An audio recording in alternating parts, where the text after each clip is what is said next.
Question number 80 देखते हैं हम। पहला क्वेश्चन क्या था? मध्य प्रदेश हिंदी ग्रंथ 1969 में। अगला प्रश्न क्या था?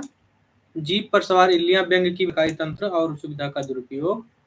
अगला प्रश्न क्या था कि जवाहरलाल नेहरू के निधन पर मर्माहत होकर शिवमंगल सिंह सुमन ने कौन सी कविता लिखी थी? मिट्टी की बारात। अगला प्रश्न क्या था कि झांसी की रानी कविता सुभद्रा कुमारी चौहान के किस संग्रह में संकलित है? तो मुकुल में। एक प्रश्न और है, अगला क्या है?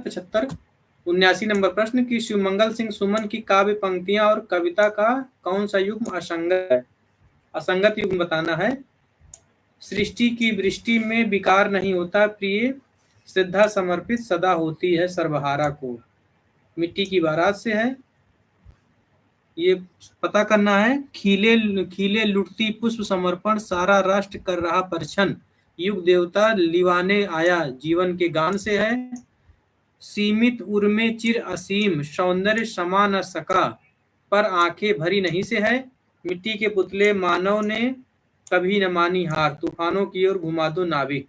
तो बताना इसमें कौन सा सही है?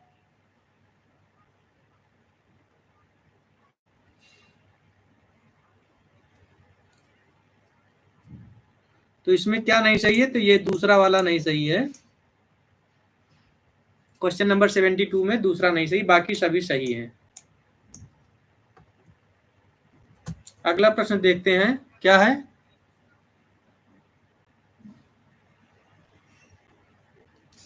अगला प्रश्न देखते हैं क्या है। वृक्ष अनंत सुनीर वहंत, सुसुंदर संत विराज तहिते, नित्य सुकाल पड़े न दुकाल, सुमालव देश भलो सबही ते।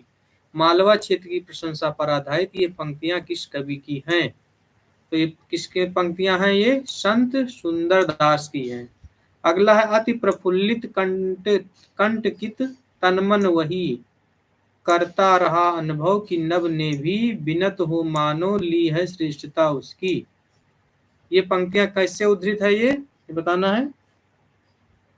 तो ये ब्रह्म राक्षस से उद्धृत है। किससे? ब्रह्म राक्षस से। अगला मिलान करना है। चंद्रकांत देवताले रचनाकार, उनका जन्म स्थान। चंद्रकांत देवताले का जन्म कहाँ हुआ था?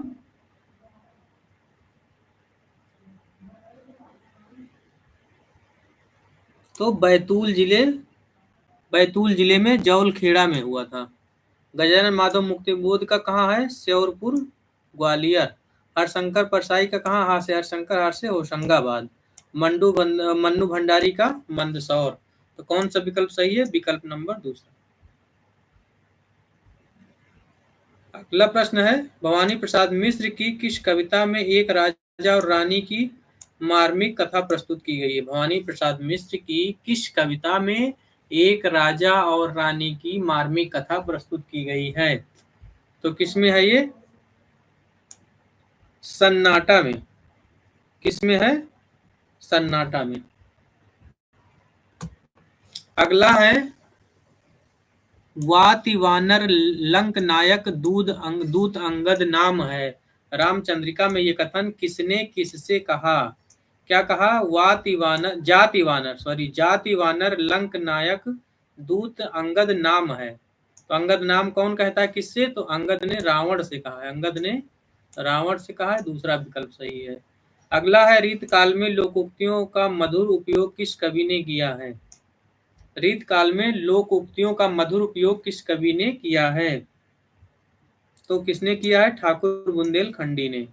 अगला है ग्रीसम की गजब धुकी है धूप धाम धाम, गर्मी झुकी है जाम जाम अति तापिनी। पंक्ति के रचयिता कौन है? तो इसके कौन है? ग्वाल कवि। अगला क्वेश्चन है इच्छा है अच्छिन सिए ब्रज माह बसाइए, बाल विलास दीपाय रास रस रंग रमाइए। किसकी पंक्तियां हैं ये? तो ये है महाराज छत्रसाल की। हजारी प्रसाद द्विवेदी ने सूफी प्रेमाख्यान काव्य परंपरा की प्रथम रचना किसे माना है? तो किसे माना? ये सब लोग जानते हैं, आसान प्रश्न है। सत्यवती कथा को। अगला है श्रृंगार और वात्सल्य के क्षेत्र में इस कवि ने मानो औरों के लिए कुछ छोड़ा ही नहीं। यह क्या है? कुछ छोड़ा ही नहीं। आचार्य शुक्ल ने यह विचार किसके लिए कहा है? वात्सल्य सम्राट सूरदास के लिए। अगला प्रश्न है, राधा वल्लभी संप्रदाय की स्थापना किसने की? राधा वल्लभी संप्रदाय की स्थापना किसने की? तो हित हरिवंश ने किया। किसने? हित हरिवंश ने। अगला है, दीन्हो कुज्जाब दिलीपति को अरकीनो वजीरन को मुहकारो अन्नायो न माथन दखिन दखिन हाथ न साध में सैन्य न हाथ हथियारो। किस कवि की पंक्तियां हैं ये? तो किसकी है? भूषण की है। किसकी? भूषण कवि की है। अगला क्वेश्चन है, रीत काल के कवि एकांतिक श्रृंगारी नहीं है, उनकी रचना में गृहस्थी का भरपूर रस है, ये कथन किस आलोचक का है? तो गेस करिए, ये कोई है कि इसका आंसर क्या सही होगा? रीत काल के कवि एकांतिक नहीं श्रृंगारी हैं, उनकी रचना में गृहस्थी का भरपूर रस है, हजारी प्रसाद द्विवेदी। अगला क्वेश्चन है, यूरोपीय महाद्वीप में बिहारी सतसई के समकालीन कोई रचना नहीं है, ये कथन किस विद्वान का है? सब लोग जानते हैं इस प्रश्न का उत्तर, ग्रियर्सन।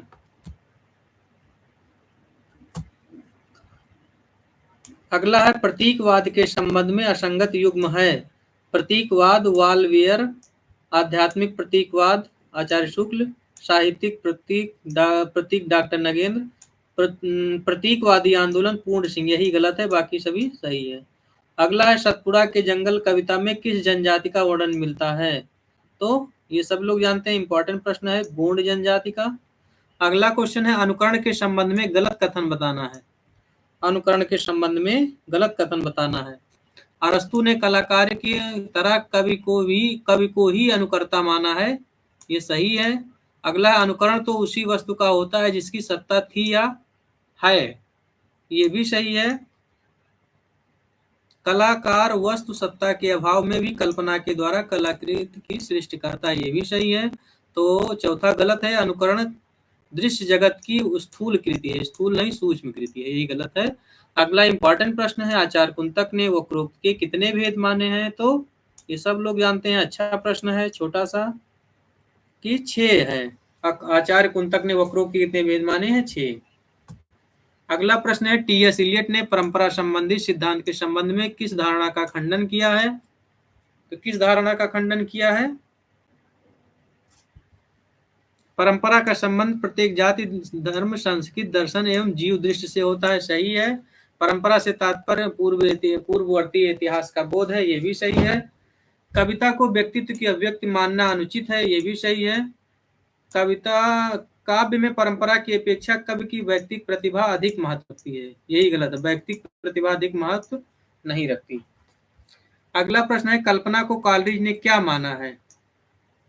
मानवीय या प्राकृतिक या पैतृक या ईश्वरीय? तो क्या माना है? ईश्वरीय माना है।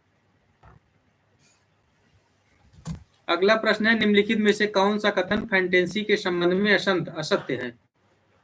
फ्रायड के अनुसार स्वप्नगत फैंटेसी जीवनगत अनुभवों का विघटित रूपांकन है, ये सही है।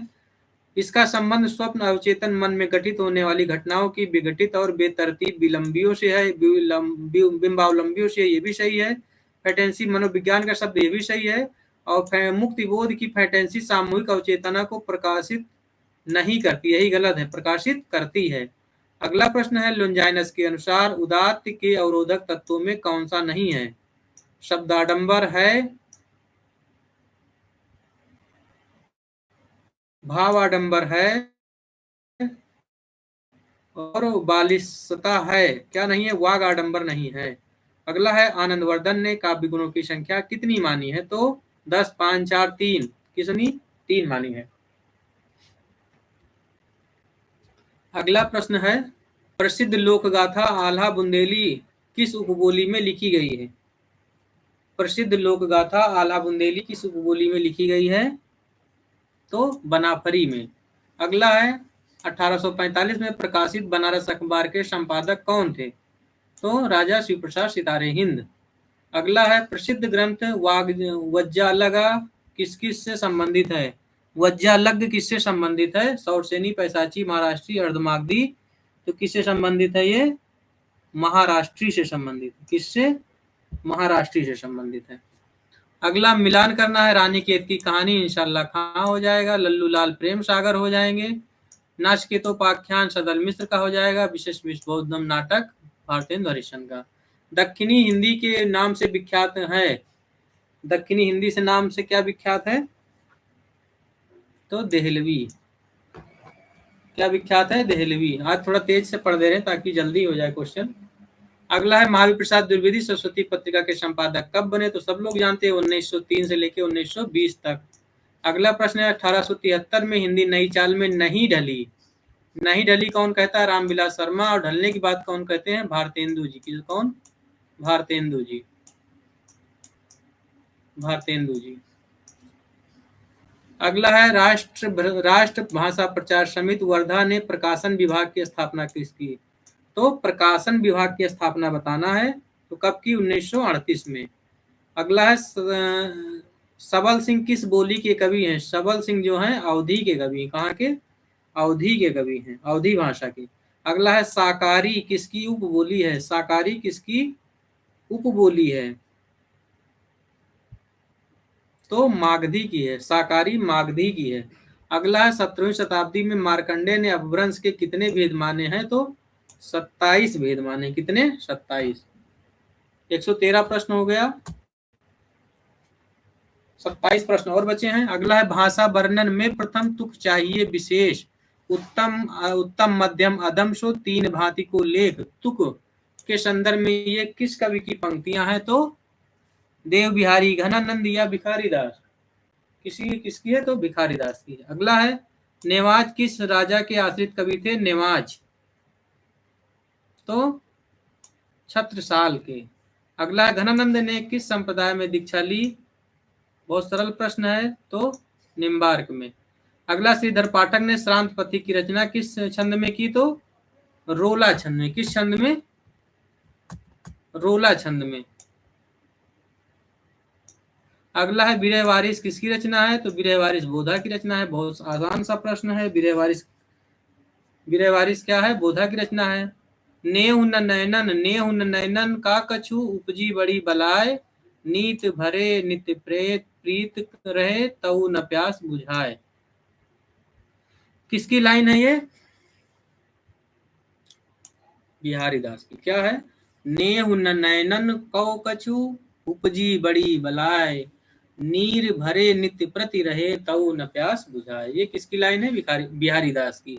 अगला है बच्चन ने रीत काव्य परंपरा किस कवि से माना है? बच्चन ने रीत कवि परंपरा का आरंभ किससे माना है? तो चिंतामणि से। केशव से किसने माना है? डॉक्टर नगेंद्र ने। डॉक्टर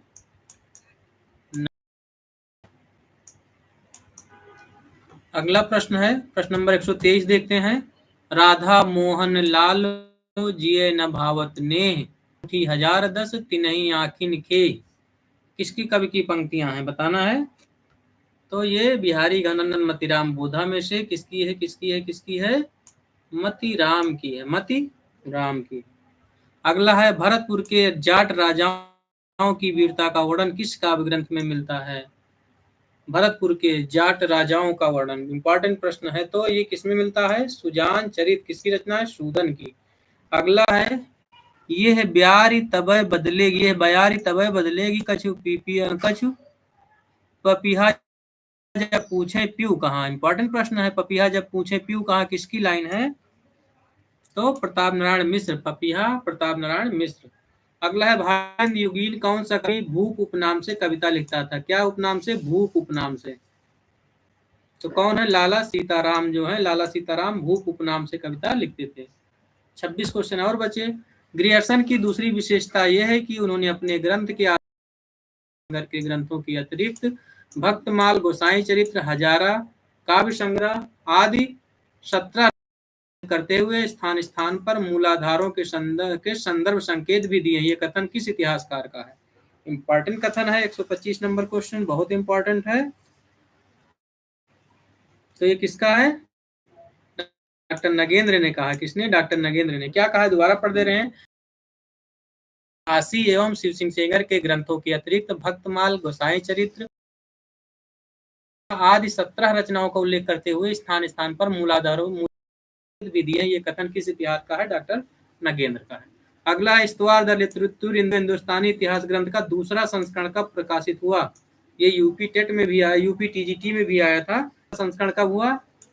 तो 71 में। पहला संस्करण 1839-47 में, दूसरा संस्करण 1871 में।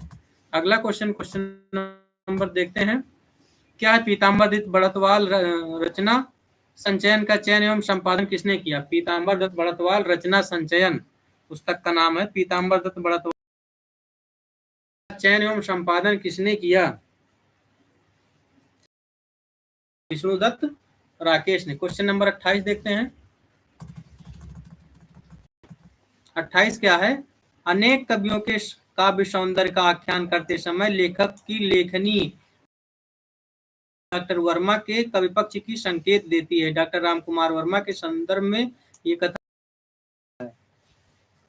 पढ़ दे रहे हैं। अनेक कवियों के काव्य सौंदर्य का आख्यान करते समय लेखक की लेखनी काव्यमय हो उठी का है। तो किसका है ये प्रश्न अभी डाउट में है, इसका आंसर नहीं मिला, इसको पता करना है। इसको पता करना है भाई सभी लोगों को। जो देखेगा इसको कमेंट करके बताइएगा क्या सही है इसमें।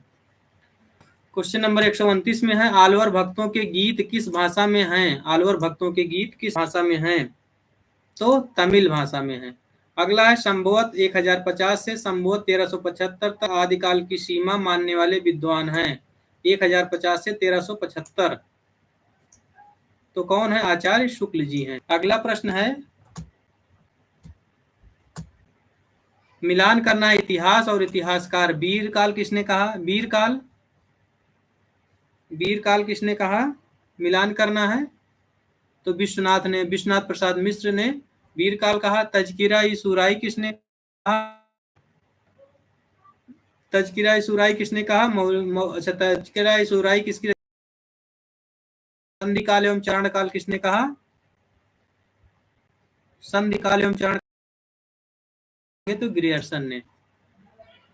चारण काल, मेरे साथी दुई जना इक वैष्णव इक राम। मेरे साथी दुई जना इक वैष्णव इक राम, और वो है दाता मुक्ति का वो सुमिरो राम। वो मुक्ति का वो सुमिरावे राम। उक्त पद किस संत कवि का है? तो किस? कबीर जी का। कबीर जी। बहुत अच्छे प्रश्न है, एक बार इसको दोबारा सब देखेंगे। तुझ घोरतम निराशा से ही बल लेना होगा।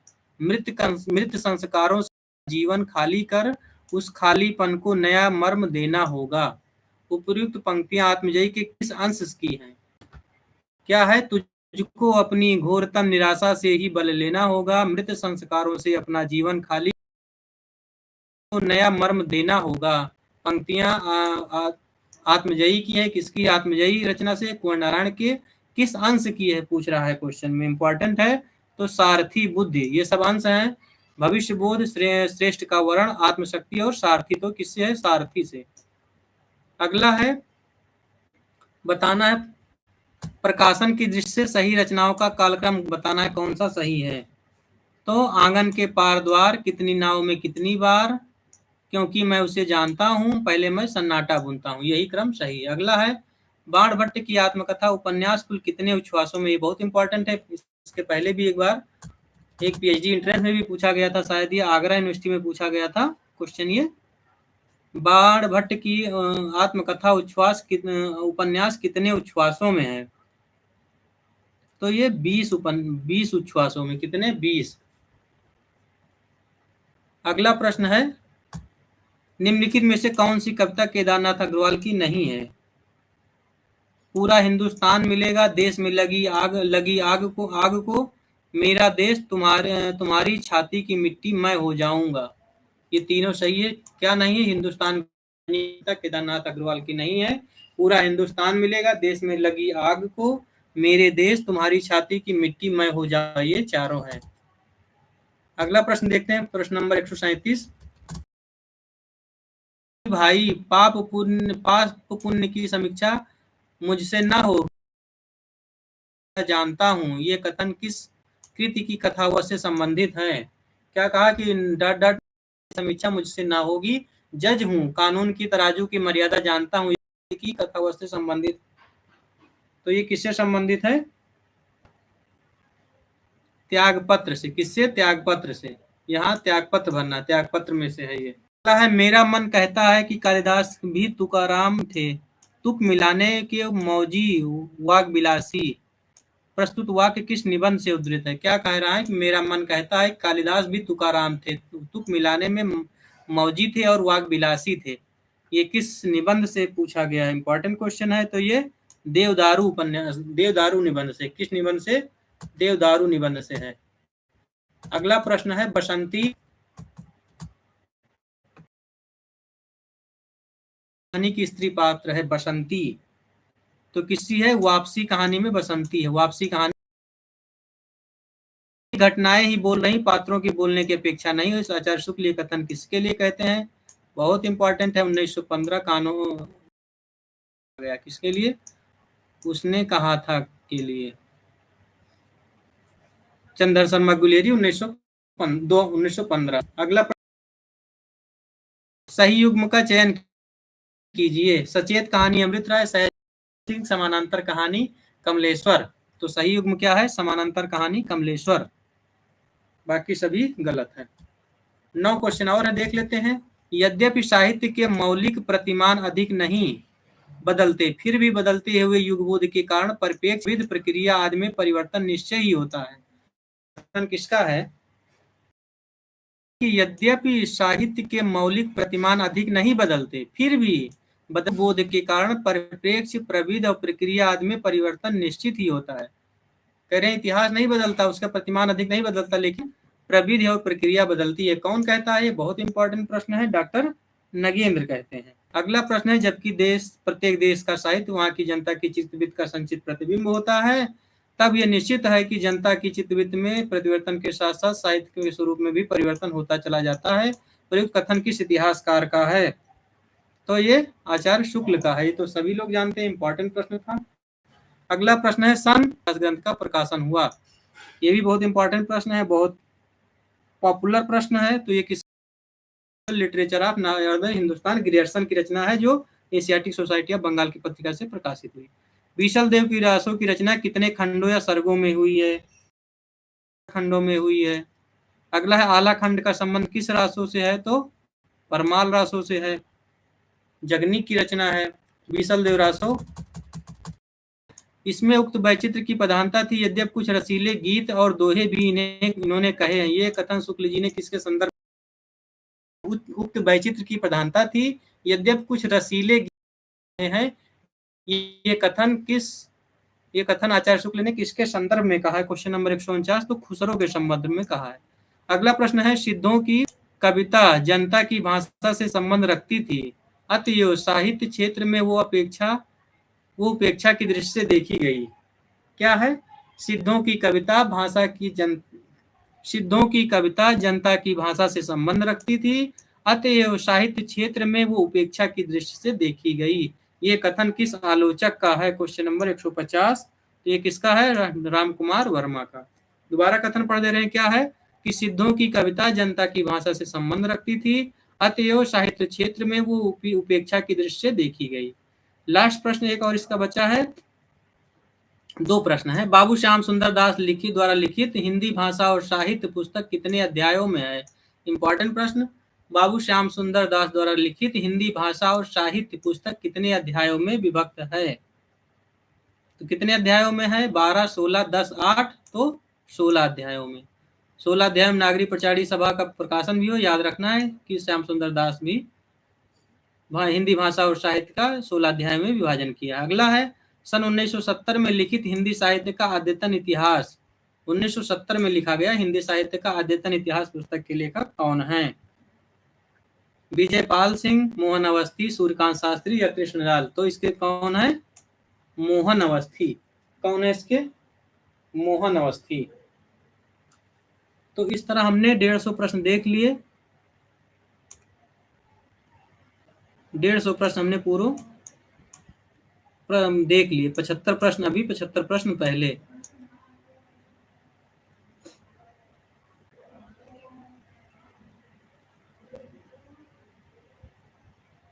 तो मिलते हैं फिर हम अगली क्लास में।